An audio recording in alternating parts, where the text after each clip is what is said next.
gusto que pues nos estén acompañando de diversas partes de los estados de la República Mexicana. Por ahí veo rostros conocidos. Luis, hola, excelente noche. Qué bueno que te animaste a acompañarnos. Muchísimas gracias por la invitación a Prescriptia, a este congreso. Espero no sea la primera vez, no sea la última vez, perdón, que coincidimos. Ojalá el próximo año pues las circunstancias de salud y demás nos den la oportunidad de coincidir ya de manera presencial. Mientras, pues en el momento en el que yo recibí la invitación por parte de la doctora Libertad, pues la verdad es que me ofreció hablar de un tema que a mí me apasionara, ¿no? Y qué mejor que darnos la oportunidad de conocer un poquito de un tema que todavía no es lo suficientemente difundido en materia penal, el tema de la justicia restaurativa. Yo quiero empezar con ustedes para, primeramente, pedirles que para poder hablar de este tema se abra un poquito el paradigma que muchas veces tenemos contemplado de lo que es la justicia penal. De una manera, la justicia penal ha sido entendida siempre a través de los años, incluso sistemas de justicia van y sistemas de justicia pueden venir, y la justicia penal ha sido entendida bajo este concepto de que las personas que cometen alguna infracción con alguna conducta a lo que la sociedad señaló que tenía que prevalecer por respeto a los bienes jurídicos dentro de las normas jurídicas penales, tiene que ser necesariamente sancionada con imposición de penas privativas de libertad.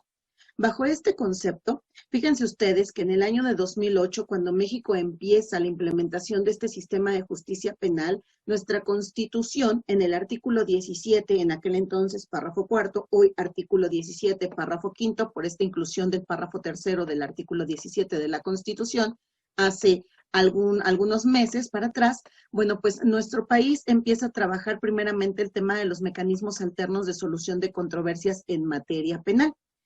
Cuando México aterriza en esta situación de qué son los mecanismos alternos de solución de controversias en materia penal para los que han sido postulantes en diversas materias como civil, mercantil y familiar, este tipo de mecanismos ya se aplicaban porque evidentemente pues la situación es tratar de solucionar temas que tienen que ver con el cumplimiento de obligaciones de carácter personal. En materia penal realmente era muy difícil el pensar, el aterrizar sobre este tema de los mecanismos alternos de solución de controversias, porque tenía que ver principalmente con la afectación a bienes jurídicos que las normas penales protegen desde su creación. Ahora bien, este tema, si bien es cierto, se trata de aterrizar en el 2008 para la materia penal, existió desde el inicio una serie de concepciones erróneas. Por ahí, en el 2008, cuando los códigos de procedimientos penales de cada estado de la República Mexicana, recordemos que al inicio de la implementación de esta reforma en materia penal, pues cada estado de la República Mexicana conservaba la facultad para poder legislar en temas de su código de procedimientos penales, siempre y cuando cada código se apegara a los principios constitucionales que ya traían como base pues la implementación de este sistema de justicia penal.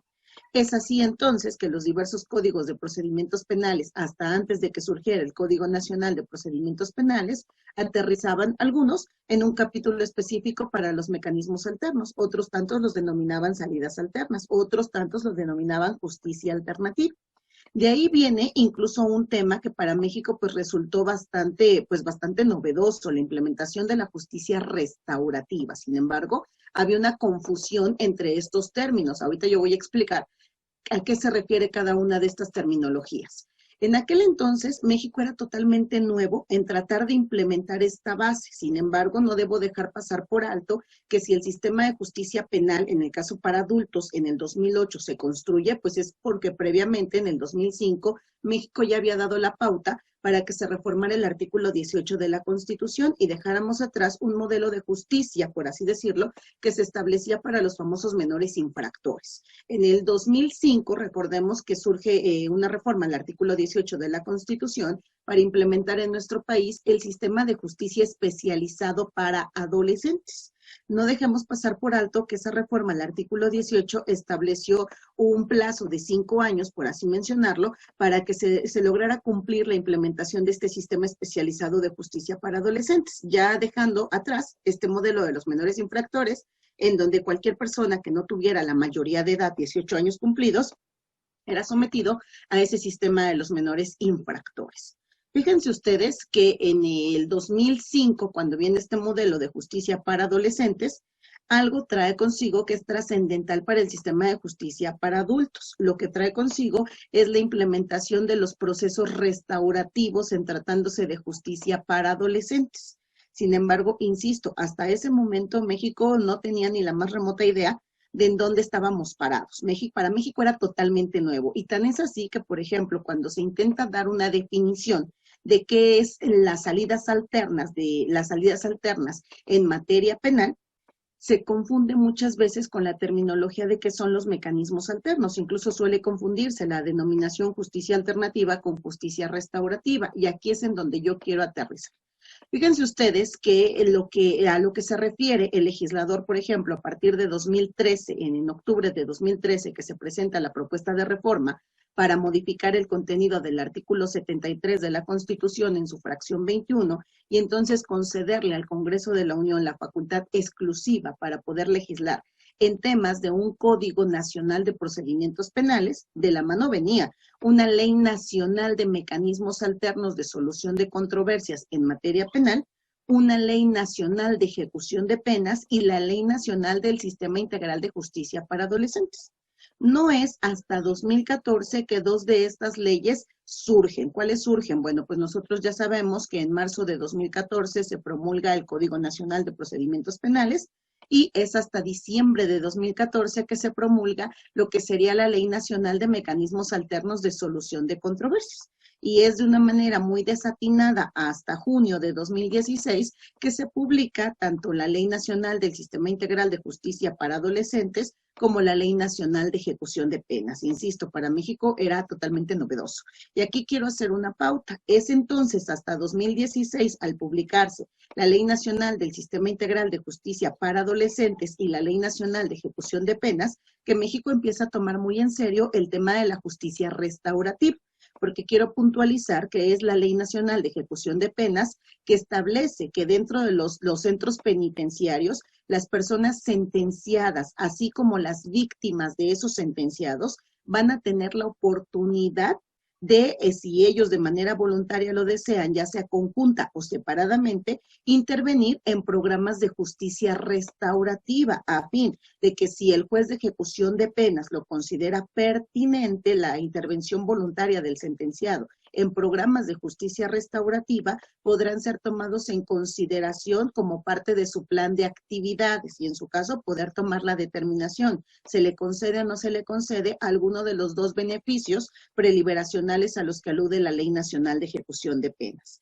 Es por ello que México desde 2016 en adelante empieza a tomar con mucha seriedad este tema de qué es la justicia restaurativa. Pero también por el otro lado teníamos nosotros ya el sistema echado a andar derivado de la Ley Nacional del Sistema Integral de Justicia para Adolescentes que alude que los adolescentes van a tener la posibilidad de intervenir ellos y sus víctimas conjunta o separadamente durante el procedimiento o bien en ejecución de sentencia del adolescente, intervenir en procesos de tipo restaurativo. De aquí es la definición que incluso yo me voy a enfocar un poquito en mencionarles que en México la única ley que define qué debe de entenderse por justicia restaurativa y es como la definición más evolucionada que podemos encontrar, es justamente la Ley Nacional del Sistema Integral de Justicia para Adolescentes. Pero esto tiene un porqué. México ya había transitado desde 2005 a tratar de implementar un sistema más respetuoso de los derechos fundamentales. Aquí me refiero al sistema en aquel entonces especializado de justicia para adolescentes. 2008, implementar un sistema de justicia penal, en donde incluso uno de los objetivos fundamentales de ese sistema de justicia penal implementado de 2008 hacia adelante era tomar en consideración la existencia de las víctimas de los delitos. Nosotros formamos parte, al igual que otros países, formamos parte de diversas convenciones internacionales. Existe una denominada la Declaración de los Principios Básicos de los Derechos de las Víctimas del Delito y del Abuso del Poder. De ahí que en el artículo 20 de la Constitución, específicamente en el apartado C, se contemple un catálogo de derechos para las víctimas de los delitos. Aquí no es un secreto absolutamente para nadie que en el sistema de justicia penal tradicional, La víctima exclusivamente era tomada en consideración para acudir ante el Ministerio Público, denunciar aparentemente una conducta delictiva, se le recababa su declaración en ese momento, se le pedían a la víctima sus datos, y a lo largo de todo lo que formaba el proceso penal, prácticamente la víctima era desaparecida, porque incluso la declaración de la víctima prácticamente conjugada con otros elementos probatorios hacía prueba plena. Y entonces al finalizar el proceso muchas veces le decíamos a la víctima, ¿sabes qué, víctima? Que tuvimos suerte, ¿no? Corrimos con fortuna. Se dictó una sentencia condenatoria. Fíjate que a partir de esta sentencia condenatoria, tu agresor ya se encuentra privado de su libertad.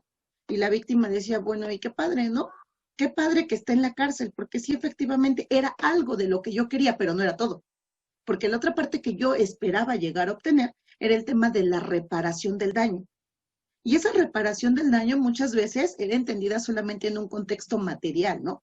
A ver, ¿qué te robó? Ok, te robó un teléfono celular. Perfecto. ¿Cuánto vale tu teléfono celular? Ok, 7,000 pesos. Perfecto. Condena por reparación del daño 7,000 pesos.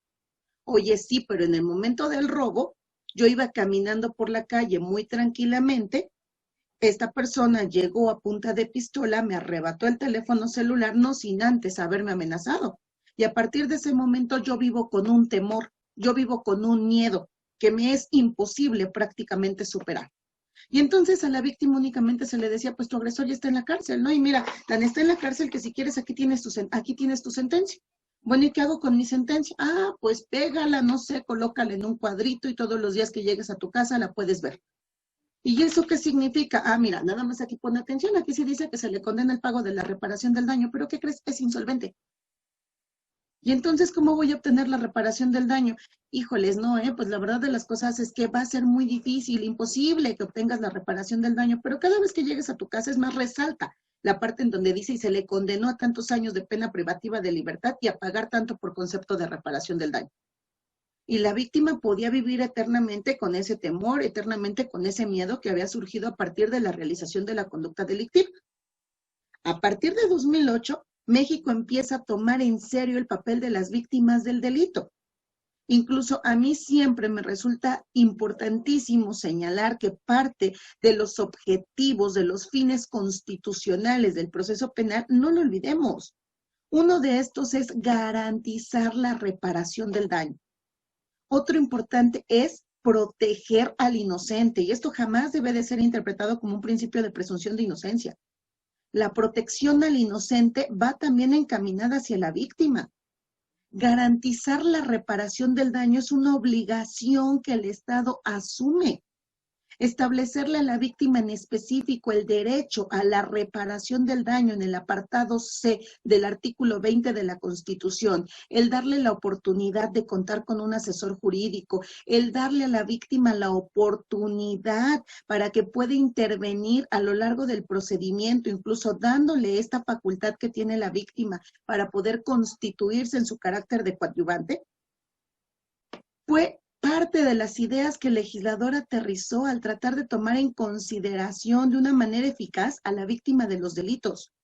Porque la víctima no basta, no es suficiente con el hecho de acudir ante el Ministerio Público y como que medio sea escuchada para poder sostener una declaración o para poder sostener una entrevista.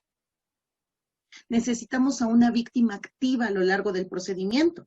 Además, México trata de darle atención a los delitos que en esencia requerían ser investigados científicamente para tratar de resguardar los bienes jurídicos que nos pertenecen a todos en lo individual y en lo colectivo. Esos bienes jurídicos de gran trascendencia. Y entonces México intenta dar este paso a partir de la creación de la Ley Nacional de Mecanismos Alternos de Solución de Controversias en materia penal, en donde incluso la pauta es crear facilitadores que se encuentren adscritos a los órganos especializados de mecanismos alternos de solución de controversias en materia penal, obligar a través de esta Ley Nacional de Mecanismos Alternos a cada fiscalía, desde la Fiscalía General de la República hasta cada una de las 32 fiscalías estatales con las que contamos en nuestro país, para que se dispongan a la creación de estos órganos especializados de mecanismos alternos de solución de controversias en materia penal. promover, difundir la cultura de la paz en nuestro país. ¿Qué va a implicar esta cultura de la paz? Fíjense ustedes que aquí hay una de las primeras confusiones que tenemos. Muchas veces cuando hablamos de mecanismos alternos, inmediatamente tratamos de desviarnos al tema de soluciones alternas, tal cual lo establece el Código Nacional de Procedimientos Penales, y no es cierto. El mecanismo alterno es esa herramienta que nos va a servir para que dentro del procedimiento las partes que voluntariamente decidieron acceder a este medio para poder hacerle frente al conflicto y poder decidir ellas de manera voluntaria con su participación cómo es que quieren solucionar ese conflicto de aquí en adelante, ellas van a tratar de aterrizarlo a través de un acuerdo o a través de un plan de reparación. Este tema tiene que ver específicamente con el tema de la reparación del daño. Además, es una forma a través de la cual el Estado busca garantizar una reparación eficaz de los daños causados. Trata de garantizarnos el Estado este compromiso que se genera incluso a partir de la creación de la Ley General de Víctimas, de la no repetición de las conductas delictivas. Por ejemplo, ¿qué es muchas veces lo que sucede cuando llegamos ante instancia ministerial? Ministerio Público, atendiendo a la naturaleza del hecho constitutivo de delito, le propone, en su caso, a la víctima u ofendido, que llegue a un acuerdo prácticamente de carácter económico para que este asunto se logre solucionar en instancia del Ministerio Público y no llegue en la mayoría de los casos ante el órgano jurisdiccional. Por el otro lado, el Ministerio Público de alguna manera ya se acercó a conversar con el abogado defensor del imputado y le dice, mira, yo creo que lo que más te conviene pues es que lo convenzas. La víctima pide tanto por reparación del daño, ¿por qué no le ofreces tanto? Y entonces va el abogado y dice, bueno, pues hagámosle la luchita, pellizquemos por acá, pellizquemos por allá, a fin de darle a la víctima lo que está solicitando por tema de reparación del daño. Por eso no te garantiza que la persona con posterioridad no pueda volver a cometer una conducta delictiva.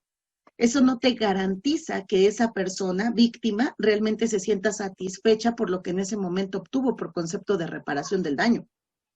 De una manera muy desatinada, e incluso este tipo de prácticas han llevado a que en temas de política, los representantes de los ejecutivos, tanto federal como estatal, hagan mención de que el sistema de justicia penal necesita cambios o modificaciones, incluso de fondo, porque esto parecería ser entendido como la justicia negociada. Y cuando se refieren a la justicia negociada, parece que la justicia tiene precio, y la justicia no tiene precio. La justicia debe de buscar la satisfacción de todos, tanto de las víctimas como en su caso, de las personas agresoras.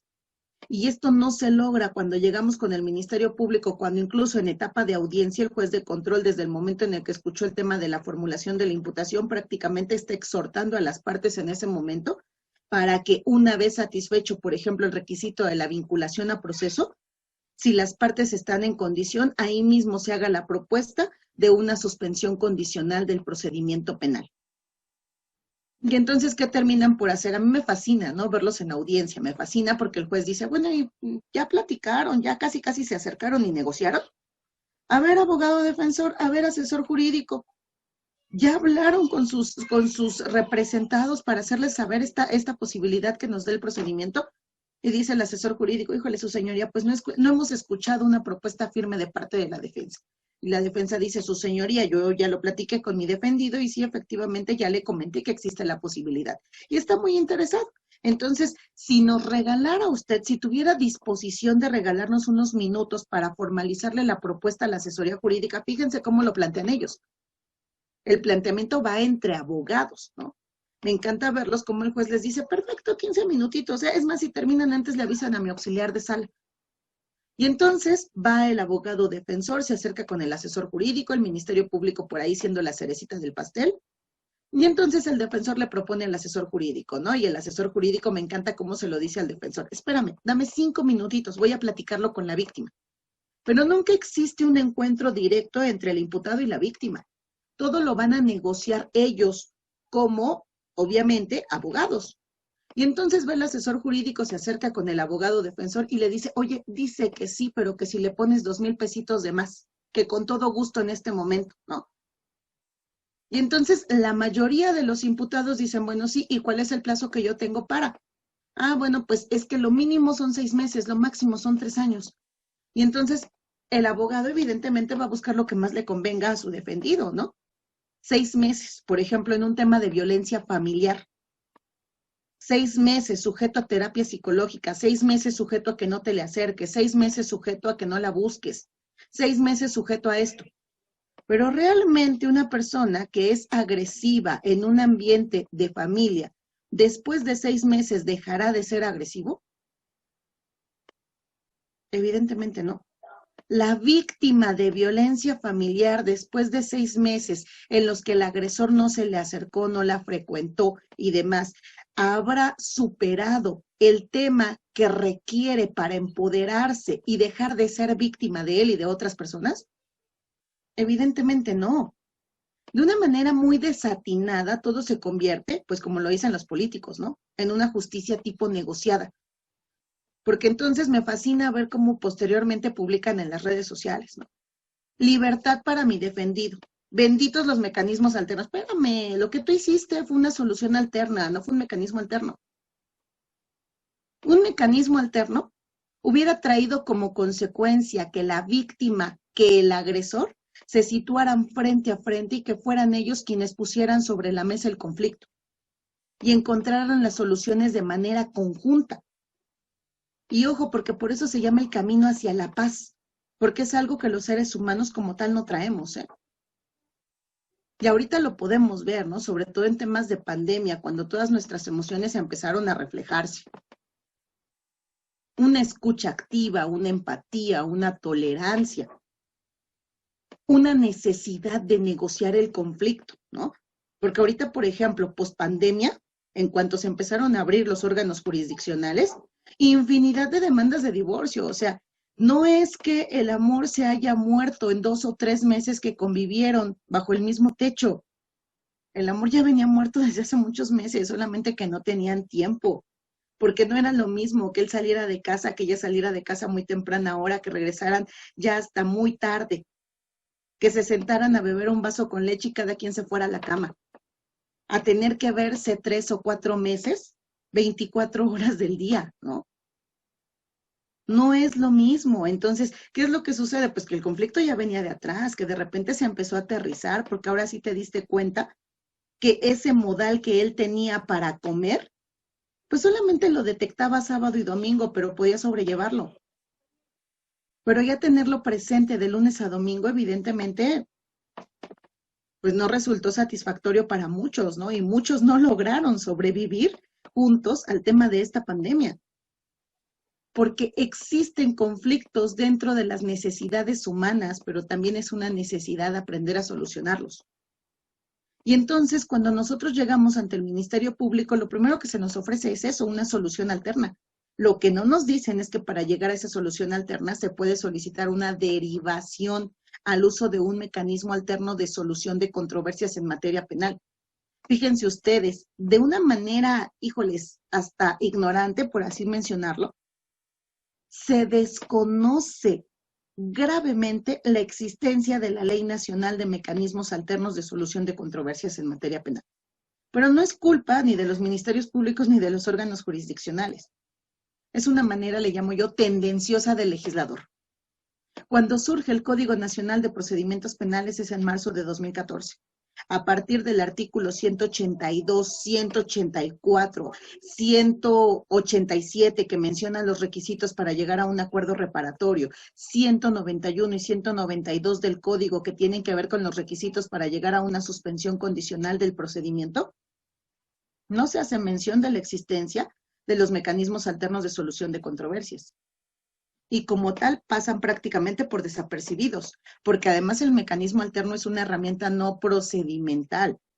Nos va a ayudar siempre y cuando las partes intervinientes en un conflicto en materia penal, habiéndose cumplido los requisitos de procedencia para el acuerdo reparatorio o para la suspensión condicional del procedimiento en materia penal, manifiesten principalmente la víctima u ofendido su voluntad para solicitar ser derivados al órgano especializado de mecanismos alternos o al centro de justicia alternativa con el que debe de contar cada poder judicial de cada uno de los estados de la República Mexicana. Pero incluso aquí déjenme ponerles el ejemplo. Tan es desconocido el tema que el mismo Poder Judicial de la Federación, hasta estas alturas del partido, no cuenta con centro de justicia alternativa para poder aplicar este tema de los mecanismos alternos en materia penal a nivel federal. Existen estados de la República Mexicana en donde todavía tenemos estados que no cuentan con centros de justicia alternativa a nivel Poder Judicial para aplicarlos en materia penal. Porque evidentemente el desconocimiento te lleva a poca demanda. Poca demanda es poca exigencia. Y entonces la gran mayoría de las personas, cuando se ven envueltas en un conflicto en materia penal, acuden a solicitar los servicios de un abogado. El abogado que no conoce este tema inmediatamente le plantea, mira, se dan por satisfechos los requisitos de un acuerdo reparatorio, vamos a pedir un acuerdo reparatorio, pero prácticamente ten 5 pesos guardados en la bolsa porque los vamos a necesitar para el tema de reparación del daño. Los abogados dicen, bueno, no se da por satisfechos los requisitos para llegar a un acuerdo reparatorio, pero ten 5 pesos guardados en la bolsa y además hazte a la idea de que durante 6 meses vas a quedar sujeto a una o varias de las condiciones que establece el Código Nacional de Procedimientos Penales para solicitarte una suspensión condicional del procedimiento penal. Después de 6 meses, tú nada más encárgate de cumplir durante los 6 meses. Ya satisfechas las condiciones derivadas de esa suspensión condicional y el tema de la reparación del daño, no te preocupes, porque se va a solicitar un sobreseimiento. Eso va a ser una extinción del ejercicio de la acción penal, borrón y cuenta nueva. El tema es que muchas veces esa persona sigue cometiendo conductas delictivas porque el sistema de justicia penal parecería que no lo tocó absolutamente nada. Y aquí hay algo bien importante. Todos nosotros, al final de cuentas, somos parte de una sociedad. Y como parte de una sociedad, merecemos que la justicia haga lo que le corresponde. Pero esta justicia no necesariamente hoy debe de entenderse como el castigo, como el ingresar a todas las personas a prisión. La justicia hoy tiene otra vertiente. La justicia te va a dar la oportunidad a través de los mecanismos alternos.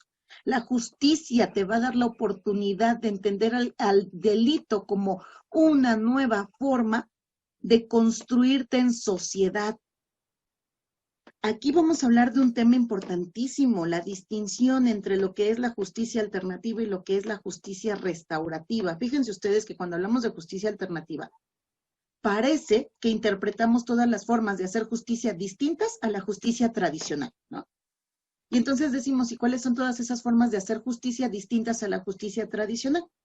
Y aquí me van a meter ustedes al acuerdo reparatorio, a la suspensión condicional del procedimiento penal, incluso al procedimiento abreviado, el famoso criterio de oportunidad, a la famosa acción penal privada. Es más, un desistimiento del ejercicio de la acción por parte del Ministerio Público. Una extinción de la acción penal, un sobreseimiento. Esas parecerían otras formas de hacer justicia distintas a la justicia tradicional que nosotros conocemos, ¿no? Porque la justicia tradicional es la que necesariamente va a finalizar con el dictado de una sentencia. Y en materia penal, cuando nos ponemos en el lado de las víctimas, evidentemente te encantaría que todas las sentencias que se dicten sean sentencias condenatorias, ¿no? Es más, parece sin querer que el proceso penal está diseñado para eso. Al señalar como parte de la etapa de juicio oral una audiencia denominada audiencia de individualización judicial de la sanción y reparación del daño, parece que la intención del sistema de justicia penal sigue siendo castígalo lo más que puedas. Parece que la pretensión del Ministerio Público siempre va con esa mira. Ya obtuviste un fallo condenatorio dentro del proceso penal. Se te va a señalar fecha para la celebración de esta audiencia de individualización judicial de la sanción. Y dice el código, para esta audiencia aplicarán las mismas reglas de desarrollo de la audiencia de juicio oral, ¿no? Y entonces llega el Ministerio Público y expone un alegato de apertura para efecto de solicitar que a esa persona, después de haberla encontrado culpable, se le imponga la pena máxima, así prevista por la ley. Y viene el asesor jurídico, fíjense, y el asesor jurídico dice, por supuesto, imponle la pena máxima, así prevista por la ley. Y viene la defensa, bueno, pues si ya me lo jodiste, jódemelo menos. Entonces, imponle la pena mínima, ¿no? Pero vamos a debatir cuántos años queremos que se le impongan de pena privativa de libertad. Imaginemos a una persona, aquí voy a utilizar el ejemplo del fallo de hace una semana, el caso del futbolista en el estado de Jalisco. Un homicidio culposo, llegó a juicio. Se celebró, evidentemente el fallo fue condenatorio, se celebró la audiencia de individualización judicial de la sanción. Viene el Ministerio Público y dice, dale la máxima por homicidio culposo. Viene la asesoría jurídica y dice, dale la máxima por homicidio culposo. En primer lugar, ese tipo de homicidio culposo ni tan siquiera debió de haber llegado a la etapa de juicio. Ese homicidio culposo debió de haber finalizado con un buen acuerdo reparatorio. Era evidente, ¿no? El dolor, la necesidad de la madre de la novia, de la madre del novio. Eran evidentes sus vacíos emocionales que se habían producido en cada uno de ellos con la muerte de sus hijos. Pero por el otro lado también está la otra persona que culposamente cometió esta conducta delictiva. O sea, nadie que comete una conducta culposa sale de su casa diciendo, pues el que se me atraviese ahorita me lo voy a echar. Eso no sucede porque por eso tiene el título culposo. No solamente acabaste con la vida de 2, estás acabando con la vida de 3 personas. ¿Ustedes creen que este futbolista, después de lo que sucedió, algún equipo de fútbol lo va a contratar? Su vida se acabó, su vida futbolística se acabó ahí. Porque, obvio, atrás de esto viene todo el estigma social, la necesidad de ver que a él se le sanciona con la imposición de una pena privativa de libertad. Atrás de él, evidentemente, también, si él tiene familia, si tiene hijos, privado de la libertad, al menos los meses que ya duró sujeto a prisión preventiva, porque además ni tan siquiera debieron de haberle impuesto prisión preventiva como medida cautelar, era homicidio culposo. Pero se le impusieron. Entonces, todo ese tiempo se pudo haber dejado a un lado si en determinado momento tanto el defensor como el asesor jurídico, como el Ministerio Público, como el órgano jurisdiccional, hubiesen exhortado con conocimiento de causa directamente a las partes intervinientes, a los ofendidos, directamente a esta persona en su carácter de agresor, para que hicieran uso correcto de un mecanismo alterno de solución de controversias, una mediación. Y a través de la mediación, con la intervención de un facilitador, se hubiese puesto sobre la mesa estas ausencias, estas emociones no contenidas de parte de la madre, de parte del padre, de cada una de estas personas que perdió la vida de manera desafortunada. Se hubiese elaborado un muy buen acuerdo reparatorio en donde obviamente él tenía que pagar el tema de la reparación del daño y con eso se hubiese solucionado. Y en lugar de ver perdidas 3 vidas, se hubiese fortalecido esa unión individual de cada una de estas personas. Fíjense ustedes que yo creo que si la sociedad, y esto siempre lo digo, yo creo que si la sociedad conociera lo que realmente se vive dentro de prisión, pero no los locutorios, porque ese es el área más bonita que podemos conocer los abogados. Si de verdad la sociedad conociera lo que se vive dentro de nuestros reclusorios, entonces cada vez que somos víctimas de una conducta delictiva, por lo menos nos sentaríamos a reflexionar si lo que queremos es ver a esas personas en prisión. Porque por ahí lo decía el buen Zaffaroni, la persona que es buena e ingresa a prisión se vuelve mala. Y la persona que ya era mala se vuelve peor. No hay ninguna cárcel, al menos en lo que es el continente americano, que esté diseñada para reinsertar a cualquier persona sentenciada por un delito. No hay ninguna cárcel. El sistema de justicia penal tampoco se centra sobre darle la atención a las víctimas del delito. Por más que hemos tratado de evolucionar, porque déjenme decirles que el derecho de víctimas es un derecho muy joven. Apenas estamos en ese proceso de construcción. 2013 surge la Ley General de Víctimas. Tardamos unos años en darle la atención a las víctimas que necesitaban a través de la Comisión Ejecutiva de Atención a Víctimas y de las comisiones estatales ejecutivas de atención a víctimas. Seguimos tardando todavía mucho en construir una verdadera figura de asesores jurídicos. Vamos en el camino de entender que la reparación del daño no necesariamente debe de entenderse desde una cuestión de carácter material, que existe algo que se llama reparación del daño integral, que incluye esa promesa de no repetición, que incluye la medida de satisfacción. ¿Ustedes creen que una víctima cuando llega a una sala de audiencia y escucha, después de que el fallo fue condenatorio, y escucha el monto de la pena privativa de libertad que se le impuso a determinado sujeto, realmente puede decirnos estoy satisfecha porque lo condenaron a 140 años de prisión por secuestro? O sea, a él su vida y la que le sigue no le van a alcanzar para cumplir con la pena privativa de libertad. Pero después de la adrenalina que se siente de haber escuchado una sentencia con ese monto, ¿ustedes creen realmente que la víctima dice estoy satisfecha? No, porque va a llegar a la casa y va a necesitar un minuto de silencio. Y después se tendrá que ver a ella misma con todas las consecuencias que se derivaron del delito. Pero el sistema de justicia penal ya llegó hasta ahí, ¿eh?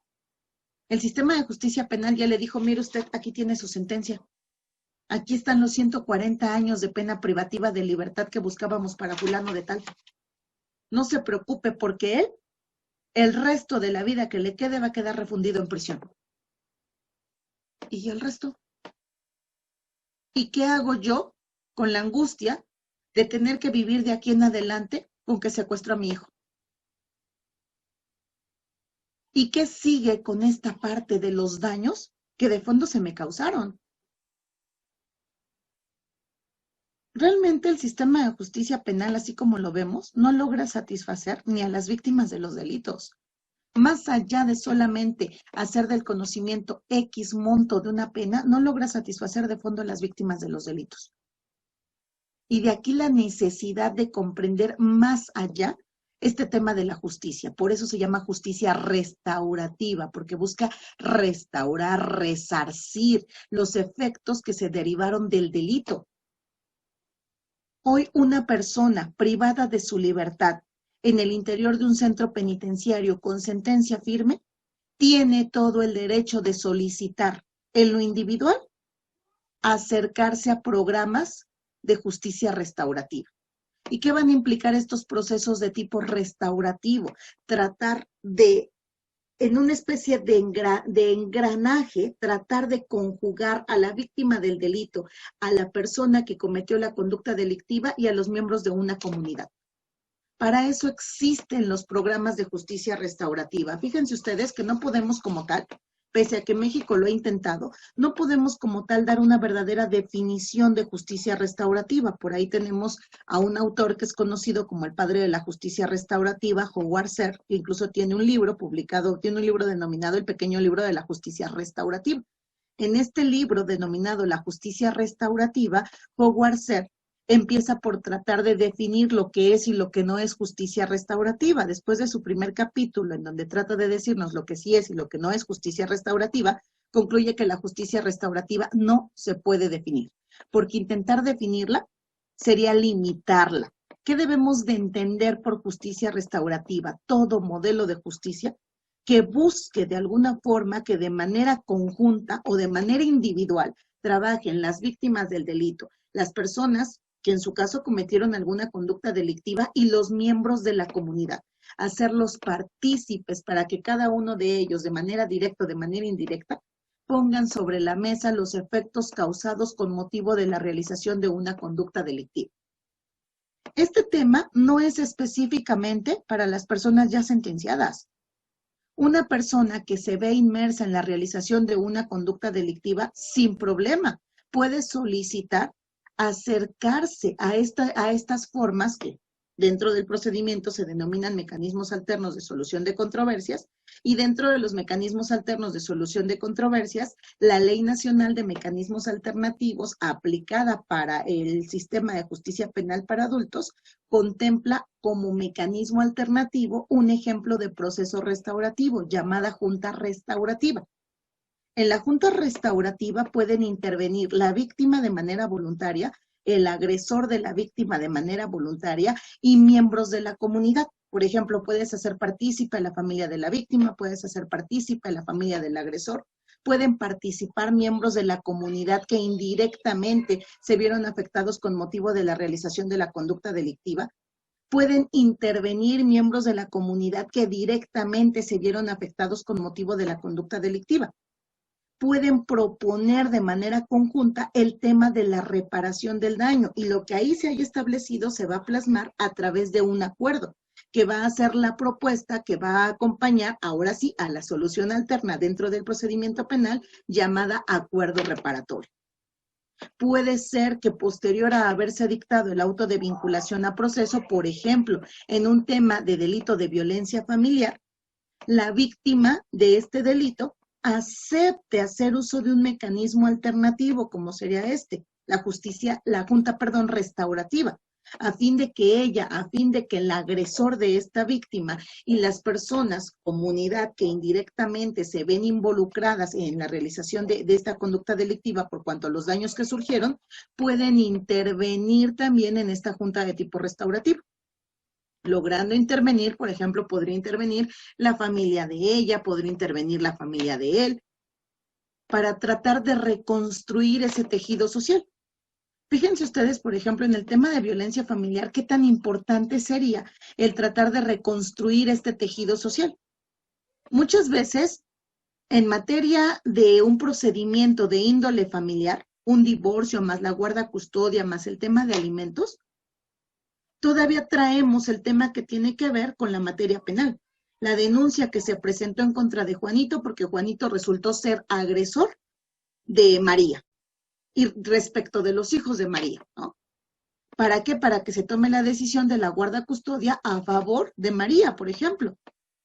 Y efectivamente sí hubo un rasgo de violencia y el rasgo de violencia inició con una cuestión de carácter psicológico. Luego entonces se elevó a una cuestión de carácter económico o a una cuestión de carácter patrimonial, hasta llegar a ser violencia física. El día que Juan se salió de la casa en donde convivía con María, discutieron previamente. Después de la discusión las cosas ya estaban muy tensas entre ambos y entonces Juan le dio un jalón a María. Pero ese jalón se lo aplicó con fuerza y entonces le dejó el moretón. Y esto bastó para que María evidentemente fuera al Ministerio Público y denunciara el acto de violencia. Dentro del procedimiento penal, inmediatamente, ¿qué tiene que hacer el Ministerio Público? Imponerle medidas de protección a favor de la víctima del delito. Por esa medida de protección, ¿qué va a contemplar? Que si María es la que vive en el domicilio con 2 hijos que son menores de edad, Juan tiene totalmente restringido el acercarse al domicilio en donde se encuentra María. Y entonces, como tiene restringido, no puede en este momento convivir con los hijos que tiene con María, hasta que no inicie evidentemente su procedimiento en materia familiar, de guarda custodia, o de régimen de convivencia, ¿no? Y entonces, ¿qué pasa dentro del procedimiento en materia penal? Muchas veces, el problema también va hacia nosotros como abogados. Alguien le dijo a María que siga siendo más largo el procedimiento en materia penal para impedirle a Juan que visite y que conviva a los hijos que tiene con ella. Y los daños colaterales, ¿a quiénes van? Pues a los pequeños, ¿no? Porque además los pequeños son muy sabios, son muy inteligentes. Entonces, el pequeño, la pequeña, hijos de esta persona, acuden con la familia de la madre, ¿no? Seguramente. Y empiezan a hablar mal del papá, si bien es cierto que en nuestro país, pues la alienación parental no ha sido reconocida como parte influyente para que se tomen las determinaciones en el sistema de justicia, pues es innegable psicológicamente el daño que se deriva de. El hecho de que ella le hable mal del padre, el hecho de que él le hable mal de la madre, es innegable el daño que se les ocasiona a estos pequeños. Y además por ahí dicen, ¿no? Si tú quieres adultos sanos emocionalmente, construye infancias sanas. Y entonces ya estás echando a perder 2 infancias. Y el problema en materia penal lo puedes hacer tan largo como tú quieras, ¿eh? ¿Y qué pasa? Bueno, viene la vinculación a proceso. Después de la vinculación a proceso, ¿qué sería lo más lógico? Pues proponer una suspensión condicional del procedimiento. Pero eso no va a traer como consecuencia realmente que el conflicto entre ella y él se solucione de fondo. porque a lo mejor vas a proponer, ¿no? Si la lesión estuvo determinada a lo mejor en 2,000 pesos y las terapias psicológicas que ella va a recibir están determinadas cada una en 1,000 pesos y va a recibir 10 terapias psicológicas, ahí te van 10,000 pesos más 2,500 pesos por la lesión que se te causó, 12,500 pesos. Y la obligación durante los 6 meses de someterme a determinadas condiciones. Sí, y eso de fondo, ¿qué cambia? Nada. Y entonces, ¿cuál tendría que ser realmente la propuesta? Hacer uso de la derivación a un mecanismo alterno de solución de controversias en materia penal, a fin de que derivados a ese mecanismo alterno de solución de controversias se opte por cualquiera de los 3 que la ley contempla: una mediación, una conciliación o una junta de tipo restaurativo. Por eso se derivan ante un órgano especializado, porque al llegar ante el órgano especializado, una vez que el Ministerio Público, por ejemplo, o el juez de control a través de su unidad administrativa enviaron este oficio de derivación al órgano especializado de mecanismos alternos, se manda una estructura respecto de los hechos materia del conflicto, en materia penal. Y de esos hechos se desprende si se cumplen o no se cumplen con los requisitos para poder permanecer en el órgano especializado de mecanismos alternos. Una vez que se radica en el órgano especializado, se señala fecha, hora y lugar para la primera reunión conjunta. Esta reunión conjunta de manera previa va a requerir una entrevista del facilitador con cada uno de los intervinientes, para que el facilitador de cada uno de ellos conozca el conflicto, si existe un antecedente del conflicto, si entre los intervinientes hay alguna relación presente derivada de temas económicos, derivada de temas familiares, de temas de amistad, si existe la necesidad de conservar esa relación de aquí a futuro, si existen más personas que de alguna forma hayan intervenido o se hayan visto afectados con motivo del tema delictivo. Y entonces el facilitador, habiendo escuchado a cada uno de ellos, el facilitador va obteniendo algo que dentro de la cuestión de negociación del conflicto se llama la teoría de los PIN, la postura, los intereses y las necesidades de cada uno de ellos. ¿Cuál es la postura? ¿Cómo visualizas, Luis, el conflicto?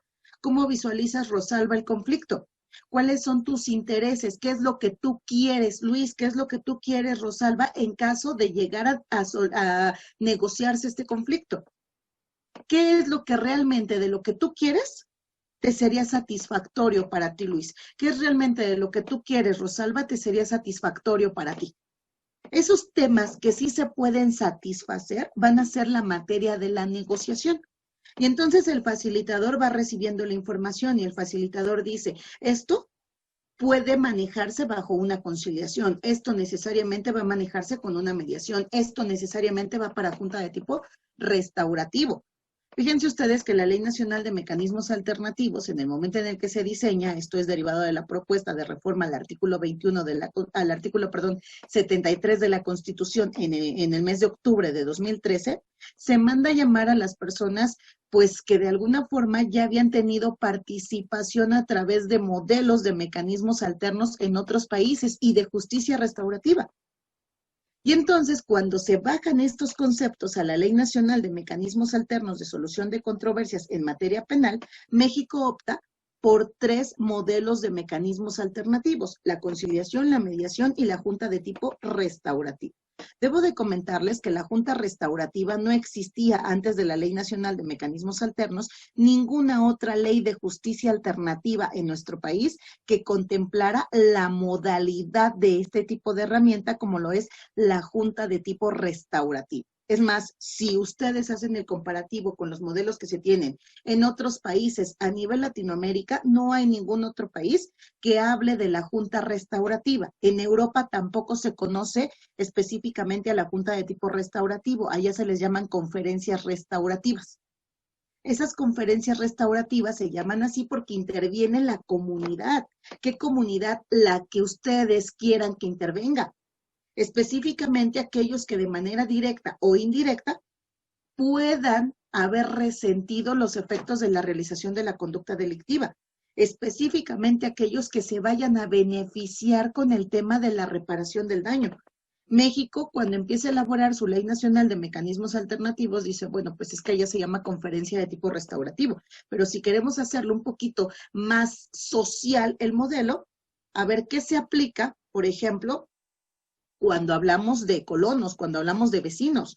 Si hablamos de colonos o si hablamos de vecinos, se aplica el modelo de las juntas vecinales. Y en las juntas vecinales, ¿cuál es la idea?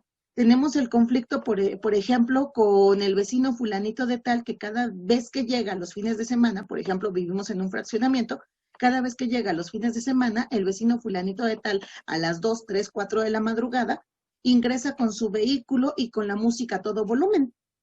Parece que se queda dormido en el vehículo y es aproximadamente a las 5 o 6 de la mañana que alguien, yo creo que alguien de su familia va, le toca el vidrio del vehículo y entonces se baja y es así como apaga la música del vehículo.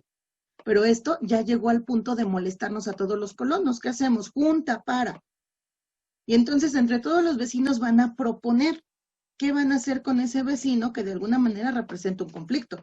México dice, bueno, si este es el modelo más social que nosotros tenemos, bajemos el modelo de junta, pero ahora pongámosle junta de tipo restaurativo.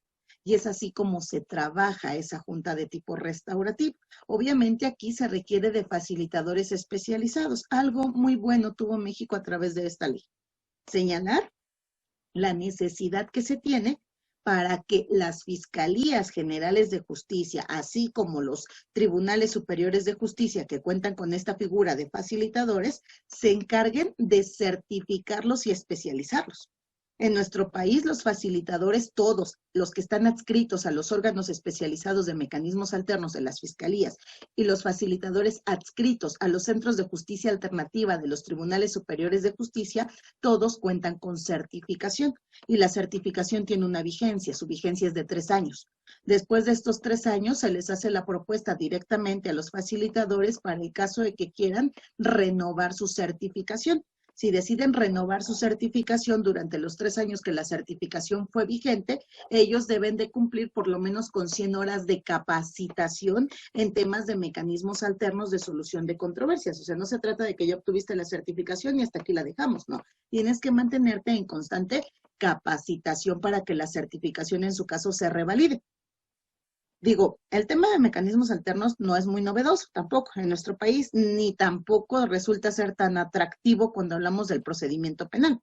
Por eso es que la mayoría de las fiscalías generales de justicia, cuando empiezan a trabajar este tema de los facilitadores, van eligiendo de sus ministerios públicos que estaban en activo, cuáles querían capacitarse. Los que aprobaron este tema de la especialización en mecanismos alternos de solución de controversias en materia penal quedaron como facilitadores, pero el ser facilitador implica quitarte la camiseta de buscar la parte litigiosa a como dé lugar de un asunto, porque incluso ellos no dan soluciones a los conflictos, ellos solamente son estos puentes de comunicación que les van a permitir a las partes intervinientes en un conflicto acercarse, encontrar las herramientas para negociar el conflicto a través de preguntas introductorias, a través de preguntas abiertas, a través de preguntas cerradas, en donde cada una de las partes tenga la libertad de pronunciarse en el cómo visualiza el conflicto, cuáles son los puntos buenos, los puntos malos de las soluciones que se proponen y construir de manera conjunta la solución más adecuada para cada uno de los intervinientes. Estos mecanismos se pueden utilizar durante todo el procedimiento penal, siempre y cuando estemos dentro de la oportunidad procesal que nos da el Código Nacional de Procedimientos Penales para poder hacer uso de un acuerdo reparatorio o de una suspensión condicional del procedimiento penal. Si hablamos de acuerdo reparatorio, bueno, pues tendría que tratarse necesariamente de los requisitos previstos en el artículo 187 del Código Nacional de Procedimientos Penales. Si hablamos de suspensión condicional del procedimiento penal, tendría que tratarse necesariamente de los requisitos previstos en el 191 del Código Nacional de Procedimientos Penales. El modelo de junta restaurativa que tiene México implementado como mecanismo alterno, más que ser mecanismo alterno, es un proceso de tipo restaurativo.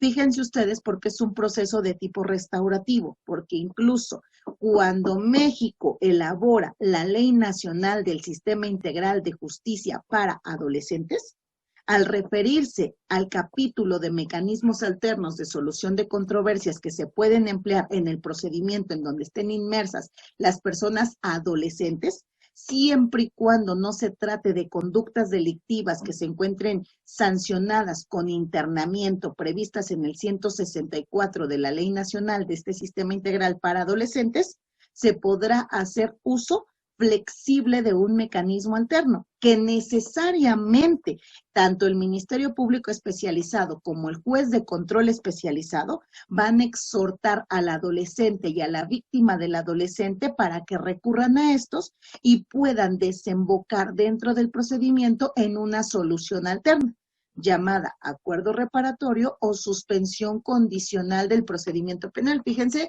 que aquí estoy mencionando dos cambios totalmente diversos entre el sistema para adultos y el sistema para adolescentes.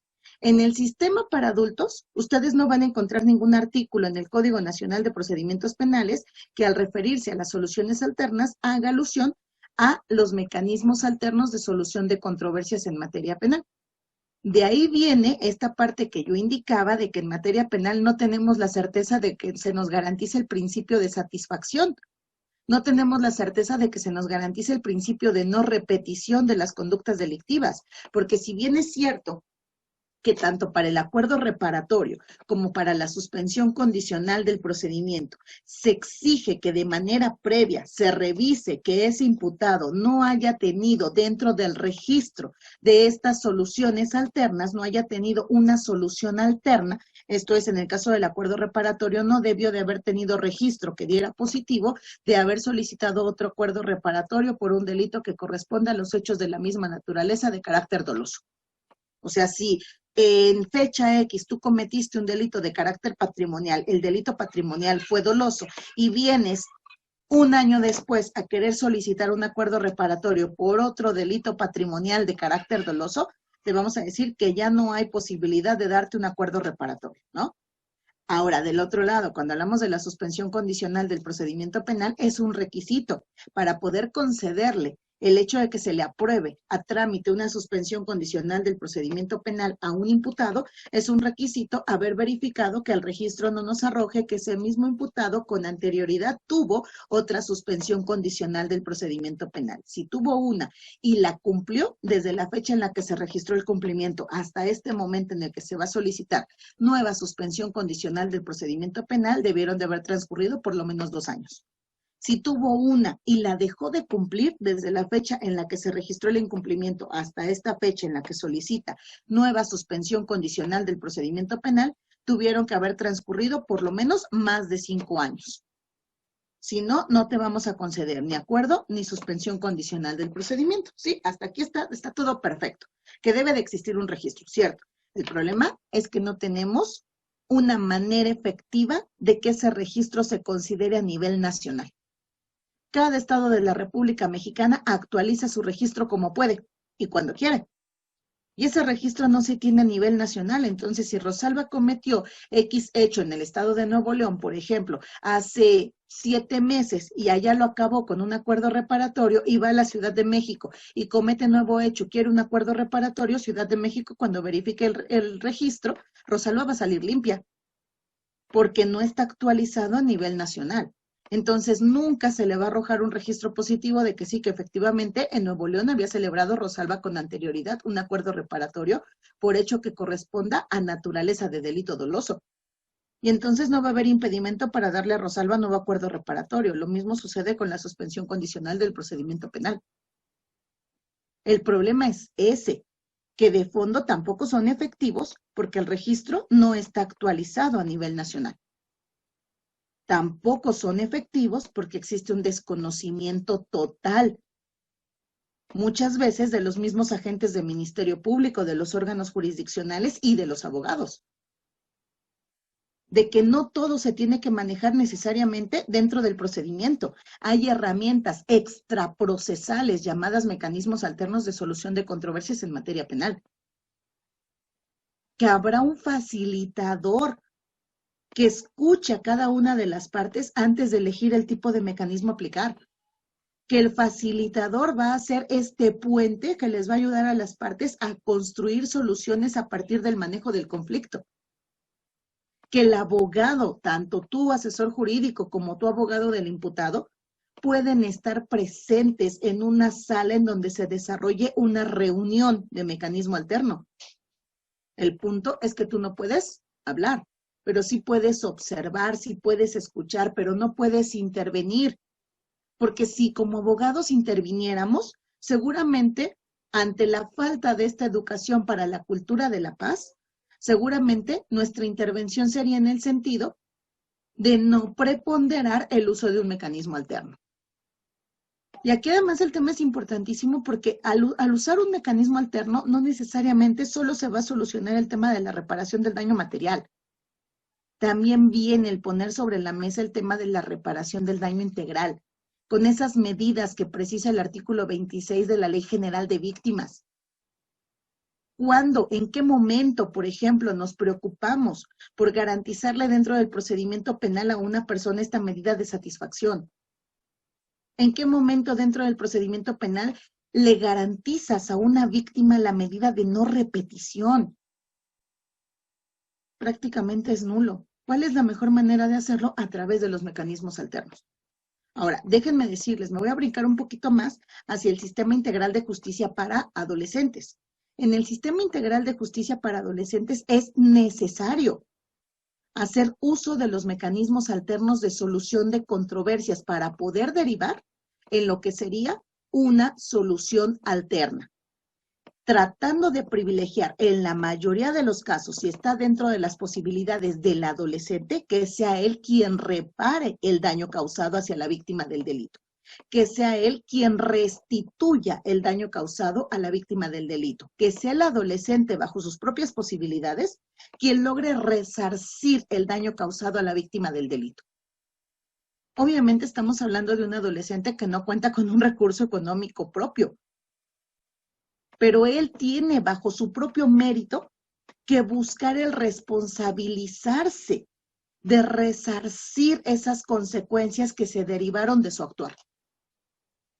Porque sería muy sencillo que, por ejemplo, viene el papá, viene el tutor del adolescente y dice, a ver, perfecto, ok, mi hijo se estampó contra tu vehículo, porque salió de la secundaria y se echó unos drinks. Llegó a la casa, se llevó a sus amigos y se le ocurrió salir al Oxxo por otros drinks. Y entonces, al usar el vehículo, pues sí, el escuincle ya venía mal. Tiene 15 años mi hijo, venía mal, venía alcoholizado, se estampó contra tu vehículo. Ni modo, ¿no? A ver, ¿cuánto vale el daño a tu vehículo? Ok, 16,000 pesos. Ay, mira, sin problema, pero ya no le des lata a mi hijo. Aquí está, te pago tus 16,000 pesos y vámonos, hijo. ¿Cuál es el mensaje que un adolescente a esa edad entiende? Ah, yo puedo hacer lo que se me dé mi gana. Mi papá en cualquier momento va a llegar y todo lo va a solucionar con dinero. Y el yo puedo hacer lo que se me dé mi gana implica yo puedo ir dañando a quien se me ponga enfrente. Porque mi papá ya me demostró que con dinero todo se puede solucionar y los adolescentes son muy listos. Por eso, en materia de Sistema Integral de Justicia para Adolescentes, la ley establece artículo expreso en donde dice y se privilegiará que el adolescente bajo sus propios medios sea quien repare, quien logre resarcir, quien logre restituir el daño causado hacia la víctima del delito. ¿Esto qué va a implicar? Por ejemplo, el escuincle tiene 15 años. Vas a la secundaria, tercero de secundaria, ¿ok? ¿Cuál es tu horario de escuela? De 7 de la mañana a 2:30 de la tarde. 2 de la tarde. Perfecto. ¿Tu escuela cuántos minutos está de tu casa? 15 minutos caminando. Perfecto. 2:30 estarás llegando a tu casa. Ingieres alimento. 1 hora para hacer tus tareas de la secundaria. Lunes, miércoles y viernes te espera el señor de la tlapalería que se ubica a 10 minutos de tu casa caminando para que a las 6 de la tarde, específicamente 5 de la tarde que él cierra, le ayudes a recoger todos los instrumentos que coloca en la parte de afuera de la tlapalería. Le barras la banqueta, le laves la banqueta y dejes la basura acomodada para que al siguiente día pase el camión de la basura. Y por esto te va a pagar 200 pesos por 3 días de trabajo. 200 pesos que no vas a recibir tú para írtelos a gastar en churritos. 200 pesos que se van a quedar para pagarle a la víctima lo que representó el daño que le ocasionaste. Y además para ti implica que lunes, miércoles y viernes, ¿cómo le vayas a hacer? ¿Quién sabe? pero vas a tener que cumplir con tus obligaciones escolares porque esas no las puedes descuidar. Vas a tener que presentarte a la ferretería, a la tlapalería X y ayudarle a la persona tal para generar recursos. Y eso ya es por lo menos un acto de molestia para el escuincle, pero aprenderá a responsabilizarse de sus propios actos. Por eso cuando hablamos de sistema de justicia para adolescentes, la misma ley nacional prevé como mecanismos alternos, a distinción de la Ley Nacional de Mecanismos Alternos para Adultos, se prevé la mediación y los procesos de tipo restaurativo. Y en procesos de tipo restaurativo, la Ley Nacional del Sistema Integral de Justicia para Adolescentes habla de 3. El encuentro de la víctima con el adolescente, la junta restaurativa y el círculo de tipo restaurativo. Estos durante el procedimiento, a fin de evitar que con este conflicto lleguemos a la etapa de juicio oral. Pero, ¿qué pasa con los adolescentes que por cualquiera de las conductas delictivas previstas en el 164 de la ley merecen por su edad y por la conducta delictiva sanción de internamiento?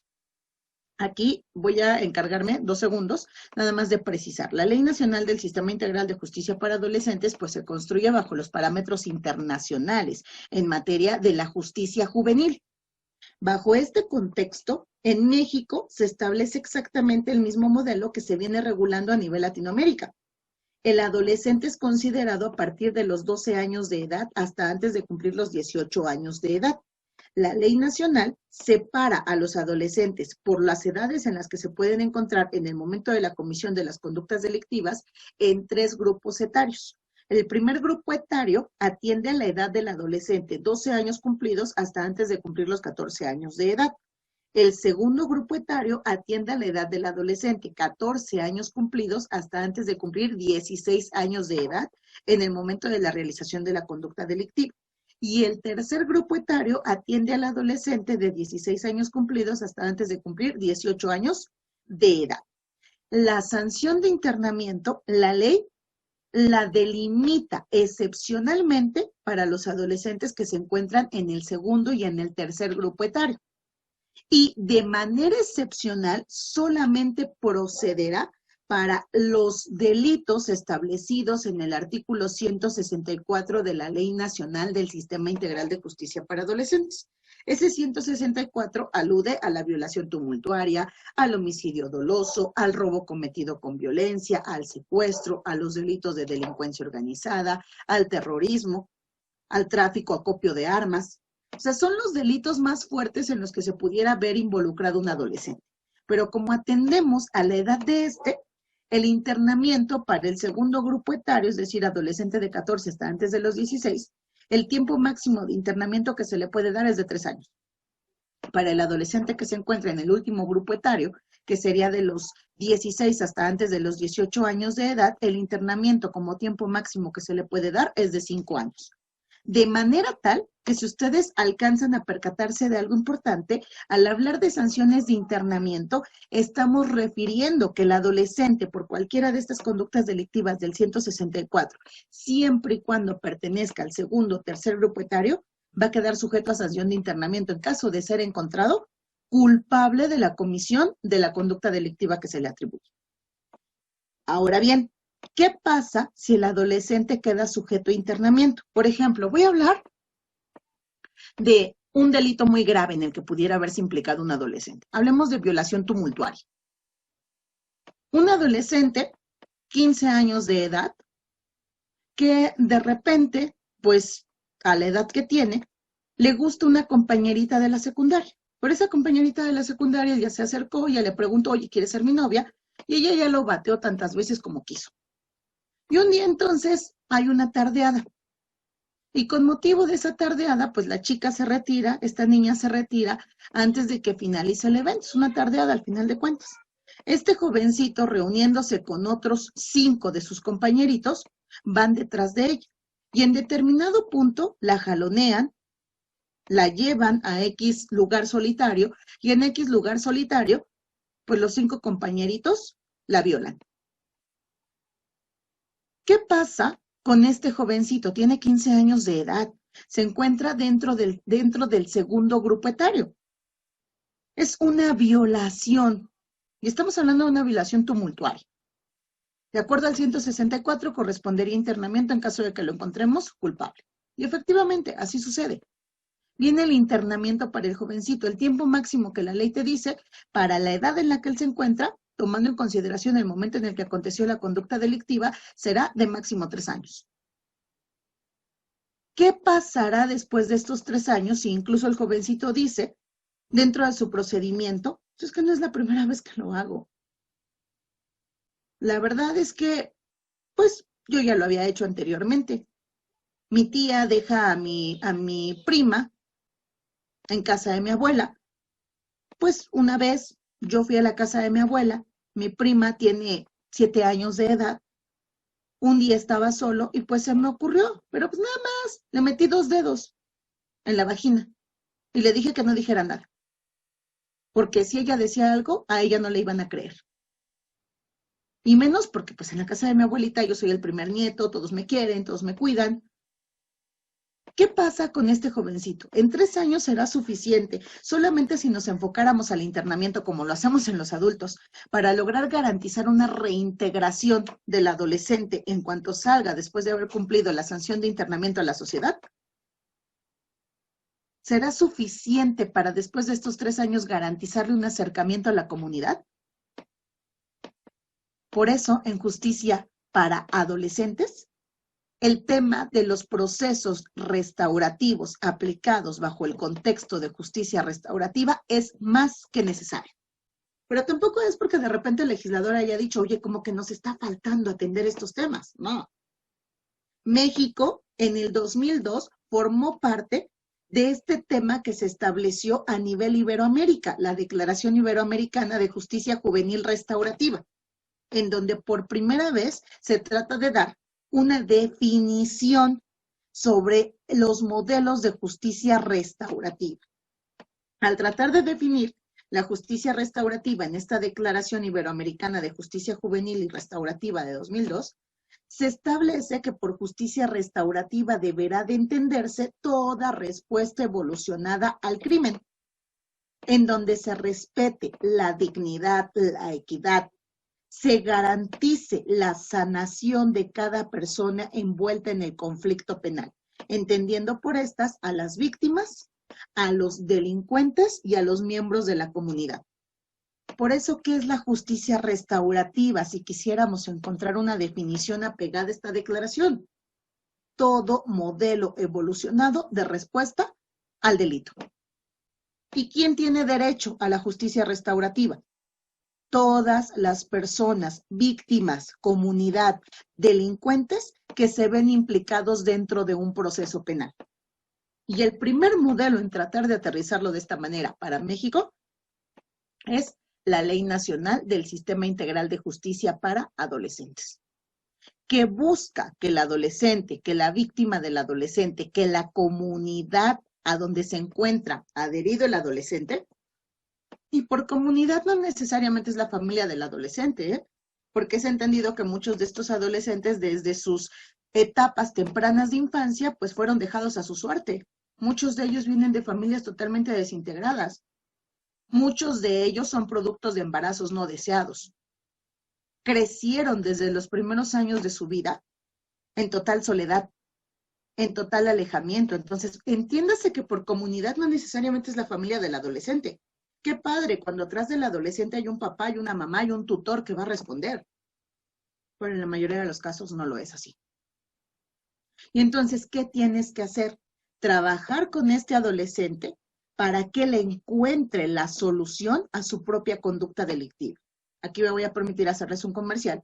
Hay un libro que justamente cuenta la historia de 6 adolescentes que desde muy temprana edad se vieron involucrados en el crimen. Todos ellos en el crimen organizado. Se llama Un sicario y cada hijo te dio. La autora es la directora de Reinserte en México, Saskia Niño de Rivera. Es un libro que tiene un par de meses de haberse publicado. Cuenta la historia desde la vertiente de cada uno de estos chicos. Algunos se unieron a los principales cárteles delictivos en nuestro país. Cómo es que la viven dentro de los centros de internamiento y cuál es la labor que en ellos se hace a través de este tipo de procesos restaurativos.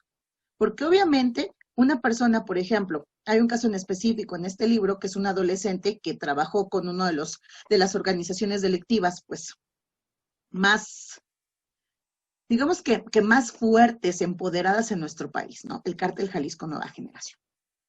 Y este niño dice que desde los 6 años de edad prácticamente supo lo que era tener un cuerno de chivo en las manos. Que él llegaba y le volaba la cabeza a quien le dijera. Y que así se fue ganando un lugar dentro del crimen organizado. Y que cuando las cosas no salían como le pedían que salieran, lo mandaban al área de cocina. En el área de cocina, pues se cocinaba todos los cuerpos de los que no se quería dejar evidencia. Y en su haber, el muchachito, pues ya llevaba más de 100 personas, decía él, a quienes les había volado de un plomazo la cabeza. Más otros tantos que había desaparecido, más otros tantos que había enterrados vivos, más otros tantos de los que se había deshecho a través del área de cocina. ¿Cómo le cambias a un muchachito que ha vivido todo este contexto? ¿Cómo le cambias el cómo se tiene que visualizar? Porque en algún momento tiene que salir del internamiento, o sea que el internamiento no es eterno. ¿Cómo le cambias esta visión que tiene el muchachito? Denme un segundo.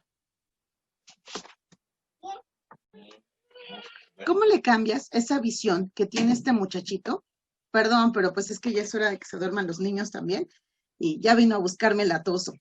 ¿Cómo le cambias esta visión que tiene este jovencito de aquí en adelante? ¿Cómo haces que modifique incluso ese rencor, esa necesidad que él tuvo en determinado momento de que la sociedad lo respaldara? No existe una mejor respuesta que no sea la justicia restaurativa. ¿Cómo haces para que este jovencito a los 3, 4, 5 años que salga del lugar en donde se encuentra en internamiento, se encuentre frente a una sociedad que incluso pues le va a reclamar lo que hizo, ¿no? El estigma social suele ser muy fuerte. ¿Cómo le haces para que al salir del internamiento incluso él mismo no sienta la necesidad de suicidarse?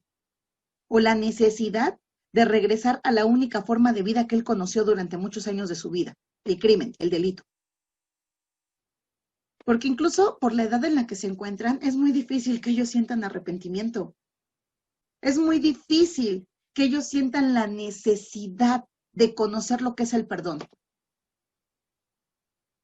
Pero si no lo haces en este momento, cuando él salga del centro de internamiento, tienes a un delincuente perfecto.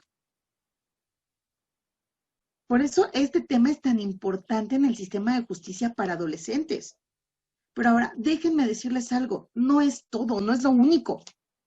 En materia de justicia para adultos se busca exactamente lo mismo.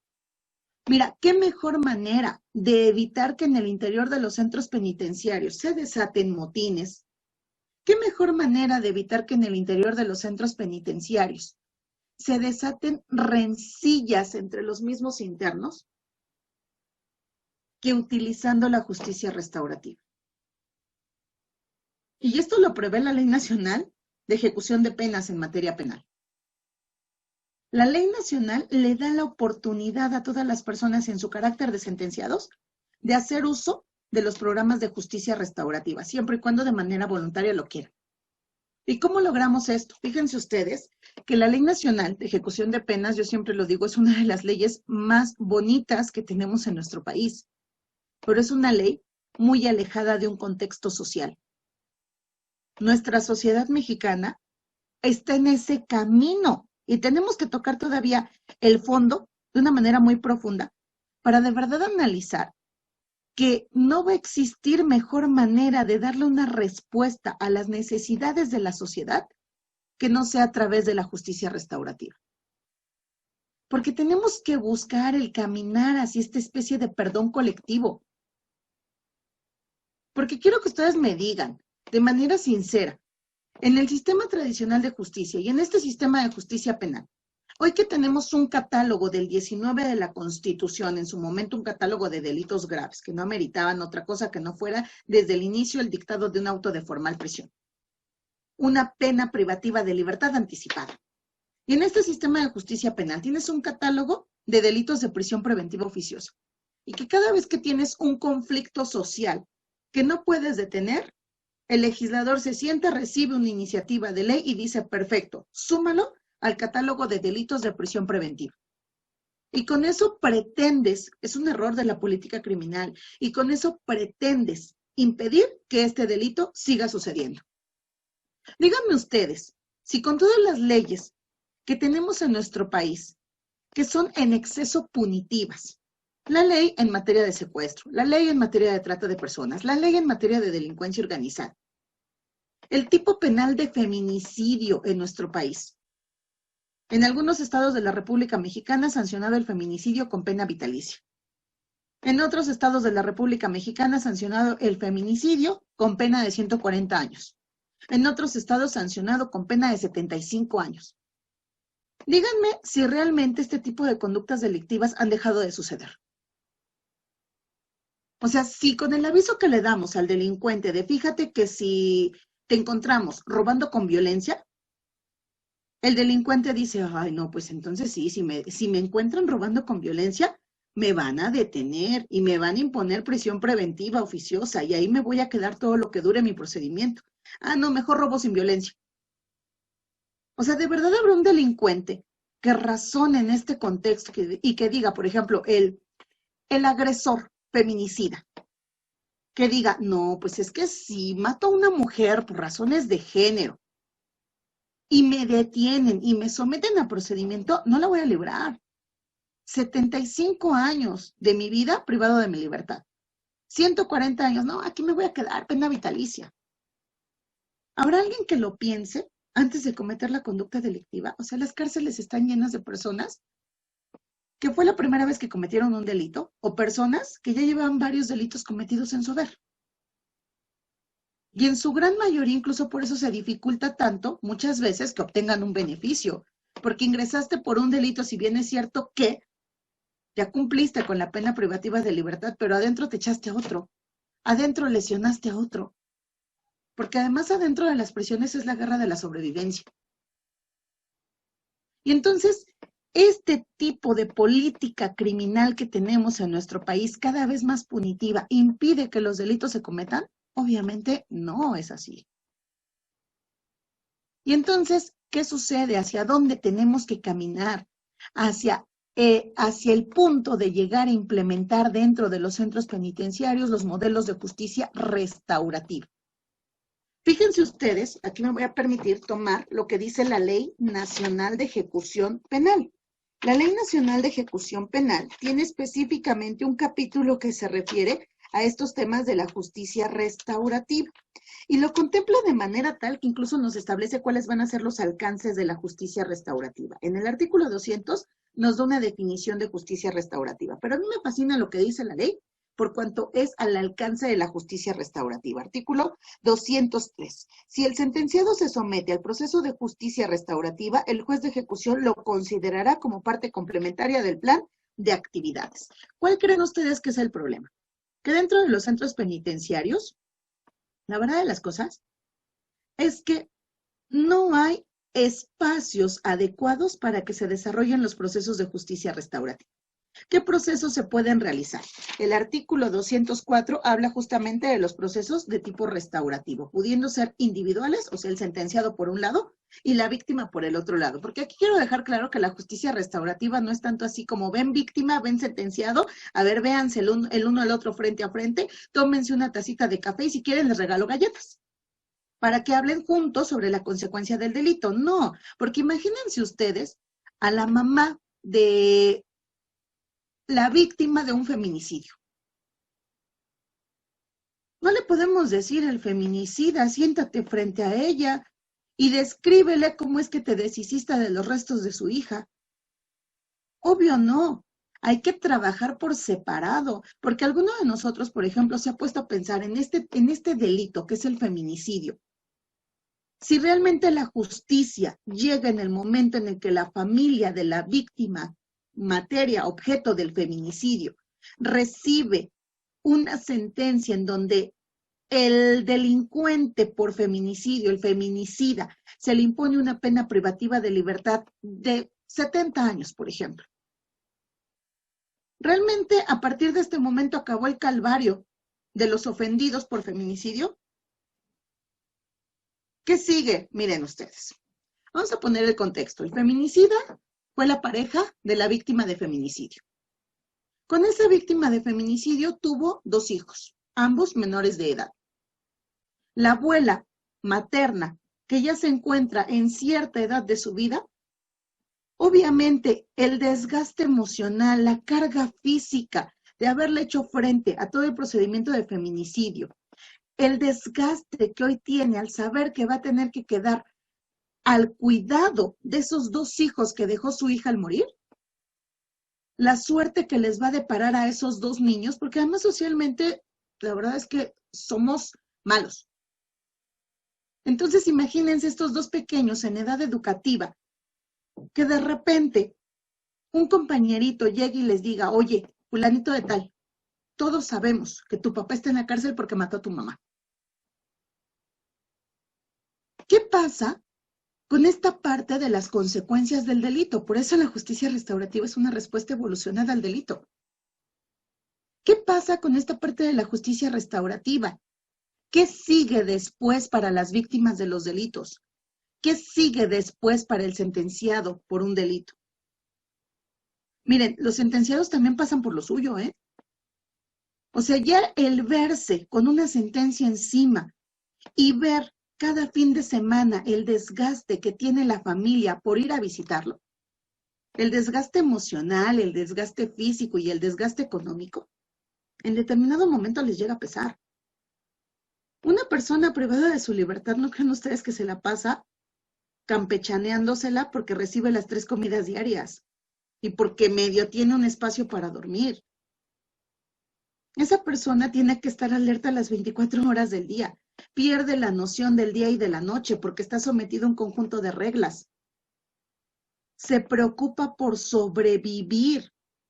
Y el sobrevivir en las condiciones que más le favorezca el centro penitenciario. Porque no es ningún secreto para nadie que dentro de los centros penitenciarios muchas veces se viven cogobiernos. Lo que le tienes que pagar a quien te da seguridad siendo un interno más. Y lo que le tienes que pagar a los custodios y de paso, pues con las autoridades del centro penitenciario, ¿no? Y su único granito de esperanza, su único granito de fe, es la visita que van a recibir el fin de semana. Y para poder recibir visita y darles la oportunidad de que se sienten con su familia a ingerir alimentos, pues también tienen que pasar dinero. Y eso muchas veces bajo la idea de vienes a visitarme, pero no vengas muy arreglado, no vengas con esto otro, porque aquí de todo se percatan, ¿eh? Porque el imponer penas tan altas lo único que hace es decirles, el mensaje que se le envía al sentenciado es hazle como puedas, porque durante el tiempo que te quede de vida vas a tener que buscar los medios para medio vivir bien dentro del centro penitenciario. Y entonces de ahí viene perfecto, desde aquí extorsiones, desde aquí secuestros, desde aquí lo que tú quieras. ¿De quién te quieres deshacer? Tú nada más dime de quién y yo te digo cuánto vale. Y entonces ojalá el vivir en la cárcel fuera como se vive en las cárceles de países como Noruega. Pero no es cierto. En nuestro país tenemos centros penitenciarios que son una aberración. En el Estado de México hay un centro penitenciario en Cuautitlán Izcalli que le dicen la vecindad del Chavo. Ya se imaginarán por qué. ¿No? Porque los pobres están colapsados en una celda de 4x4. Eso que ustedes en algún momento leyeron en una de las tantas ediciones del periódico El Universal, en donde te mostraban las posiciones casi estilo Kama Sutra de los internos en los centros penitenciarios, ahí se viven. Un día yo llego con uno de mis clientes a entrevistarlo en el área de locutores, pero de verdad que no existe ni la más mínima privacidad porque los locutores están pegados unos a otros. Y veo que este muchacho pues no puede ni sentarse ni pararse y se movía para un lado y para el otro. Le digo, ¿qué tienes? ¿Estás enfermo? Y a escondidas me dice, es que no puedo dormir. Bueno, ¿qué tienes? ¿Te duele algo para pedir atención médica? Y me dice, es que en la habitación, en la celda, dormimos 30 sujetos. ¿Y cómo le hacen para dormir? Ah, bueno, es que ayer me tocó dormir amarrado. Y es que antier dormí recargado de fulanito de tal. 5 minutos yo me recargaba en fulanito de tal, me despertaba y 5 minutos él se recargaba en mí. Y dormir así cuesta, ¿eh? Y entonces, ¿qué pasa con estas personas sentenciadas? O sea, no es solamente el dictarles la sentencia, porque obviamente detrás de ellos hay una familia. Porque la persona que está privada de su libertad, por ejemplo, en los penales varoniles, esta cuestión que traemos todavía tan difundida socialmente, en donde el hombre es la cabeza de familia, por muy delincuente y muy canijo que haya sido, lo primero que le va a pasar por la cabeza es, ¿y ahora qué va a hacer de mis hijos? ¿Y ahora qué va a hacer de mi esposa? Porque obviamente lo primero que se les refleja es, si yo pude cometer tantos delitos, alguien más puede ser peor que yo. Y mis hijos están en peligro, y mi familia está en peligro, y yo aquí. El desgaste de las familias es mucho, y entonces, ¿cuál es la mejor manera de encontrarle una respuesta efectiva? A través de la justicia restaurativa. Y es justamente el 204 de la ley que todos ignoramos, el artículo que establece cuáles van a ser los procesos de tipo restaurativo que se pueden trabajar en ejecución de sentencia. Y ojo, porque la justicia restaurativa forma parte del acceso a la justicia de toda persona. Y recordemos que la persona solamente está privada de su libertad y se le privaron de derechos civiles y políticos. Pero en su contexto de persona privada de su libertad, tiene derecho a los derechos humanos. Y un derecho humano es ese, el acceso a la justicia, y la justicia restaurativa es una forma de justicia. Tiene derecho él a trabajar los efectos positivos y negativos que dejó la realización de la conducta delictiva. Si la víctima quiere, lo puede trabajar junto con él, pero si la víctima obviamente no está en condiciones, porque esto en muchos casos implica revictimización para la víctima del delito, la víctima puede trabajar su proceso restaurativo por separado. Habrá un facilitador que trabaje con el sentenciado y un facilitador que trabaje con la víctima del delito. Y se trabajará con la comunidad que ellos requieran. Familia de la víctima, familia del sentenciado. Se puede trabajar de manera tal que se visualice que aunque la persona posiblemente no vaya a salir en tiempo corto de prisión, el día que salga se encontrará reintegrada y reinsertada socialmente.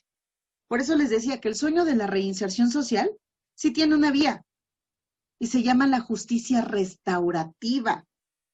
Ahora, en muchos centros penitenciarios, muchas personas privadas de su libertad no lo conocen. Déjenme decirles por qué. Porque si bien es cierto que nuestro Código Nacional de Procedimientos Penales señala que una vez que la sentencia condenatoria queda firme, esta tiene 3 días para ser remitida al juez de ejecución de sanciones penales, juez de ejecución de penas, ya en la mayoría de las entidades federativas. Y ese juez de ejecución de penas tiene la obligación de señalar una audiencia inicial de ejecución.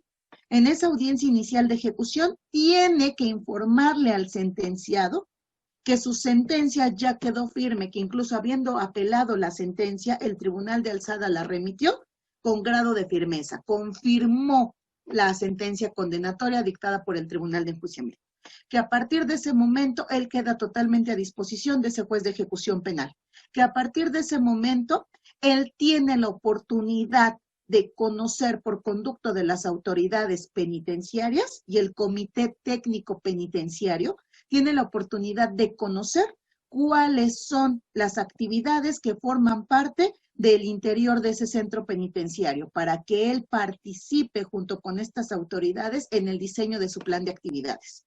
Que a partir de este momento, su sentencia al haber quedado firme, él tiene la posibilidad de acceder a programas de justicia restaurativa, él en lo individual, él con su familia, y que si en determinado momento él lo requiere, puede solicitar la participación de la víctima, pero a la víctima no se le puede obligar a que participe conjuntamente en un proceso de tipo restaurativo.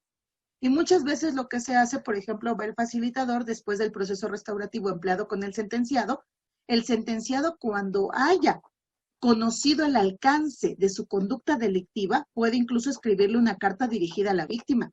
El facilitador va y le entrega la carta a la víctima y la víctima la lee si quiere.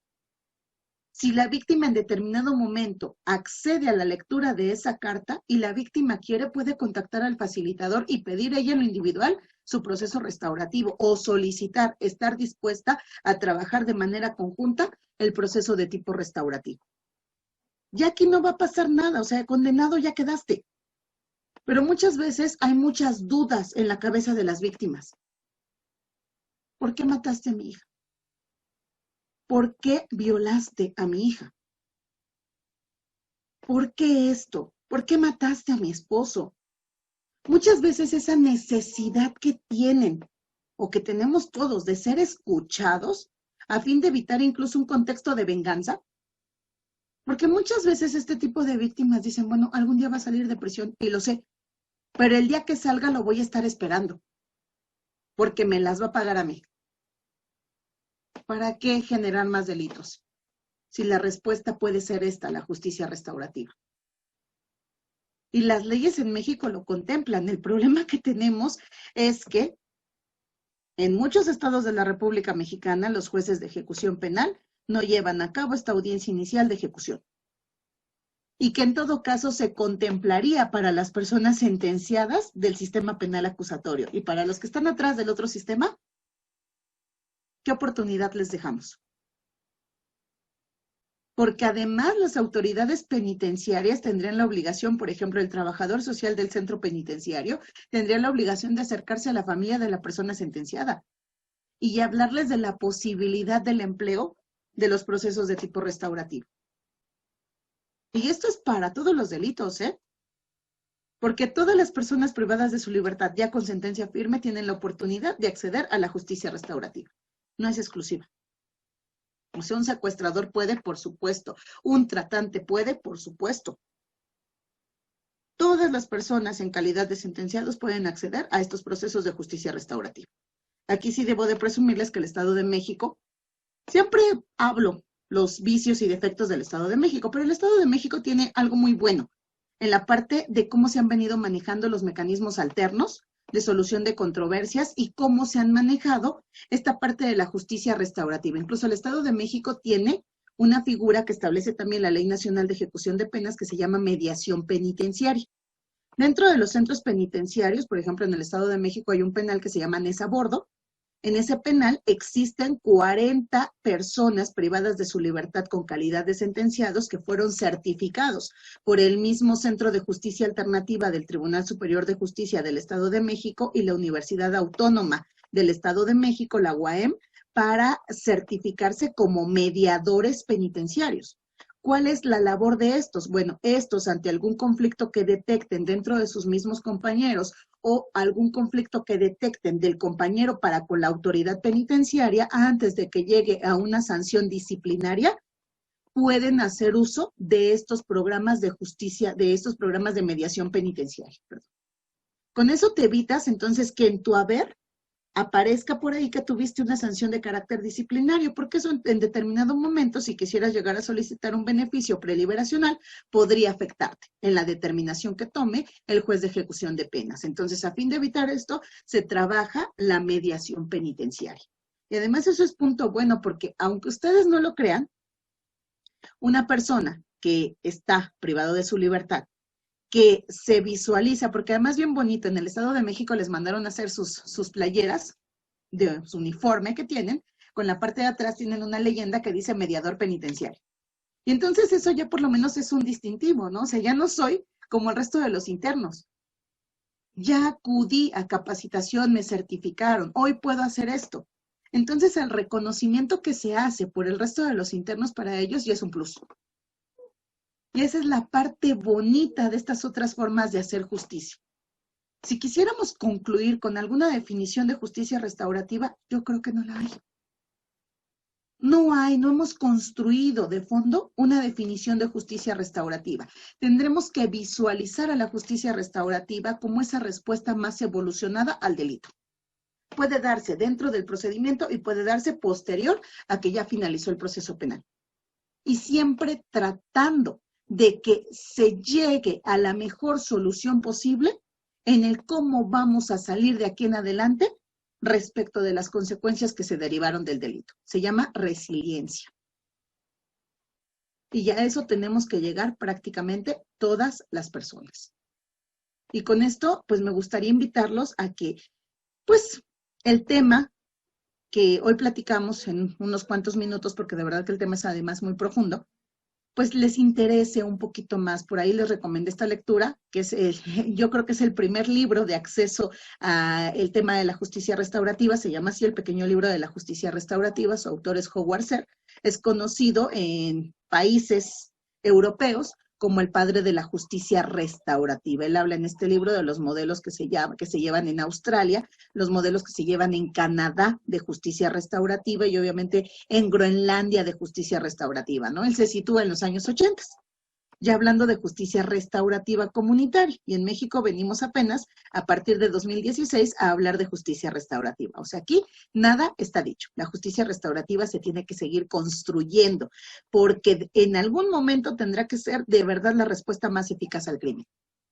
Y para allá tenemos que caminar. A lo mejor nos falta tocar fondo, pero en algún momento de nuestra existencia tendremos que llegar a esa respuesta más diplomática y más evolutiva que el Estado tiene que dar frente al delito. Y el Estado me refiero a todos, no solamente al gobierno, sino también a la sociedad como parte integrante de. Entonces, por esta parte yo quisiera finalizar ya mi intervención para dejarles esta cosquilla, esta inquietud de que accedan un poquito más a conocer sobre la justicia restaurativa. En México tenemos dos legislaciones que creo yo son las que mejor manejan la justicia restaurativa, la Ley Nacional del Sistema Integral de Justicia para Adolescentes y la Ley Nacional de Ejecución de Penas, pero en algunas entidades federativas, incluso ya dentro de sus modelos de leyes de justicia alternativa, se habla también de los procesos restaurativos en materia de los procedimientos familiares. El Estado de México tiene justicia restaurativa en los procedimientos familiares, incluso en aquellos temas de carácter sucesorio que se pueden tardar dentro de un procedimiento normal años y años y años, se pueden manejar con la justicia restaurativa. Y facilísimo. Ahora, una de las partes importantes, ¿no? Y con esto yo como abogado no pierdo, la verdad es que no, ganas más. Insisto, porque uno, eres parte de la sociedad y dos, porque obviamente un abogado habla por él la ética que tiene, la forma en la que propone la solución de los conflictos. Y todos estos temas que traté de ir abordando para que no nos confundiéramos en qué es uno y qué es otro, de una manera muy, muy rápida por el tema de los minutos que tenemos para esta charla, pues son estas otras formas dinámicas de ver la negociación de los conflictos. Y no todo necesariamente se tiene que visualizar con un proceso penal. Yo recuerdo cuando estudiaba en la Facultad de Derecho, pues todas las materias que llevé prácticas eran teoría general del proceso, ¿no? Y luego venía práctica de proceso civil, práctica forense de proceso penal. Pero en ninguna de estas te hablaban de todas estas virtudes que hoy tiene la justicia. Y hacia allá creo que tienen que caminar las nuevas generaciones, ¿no?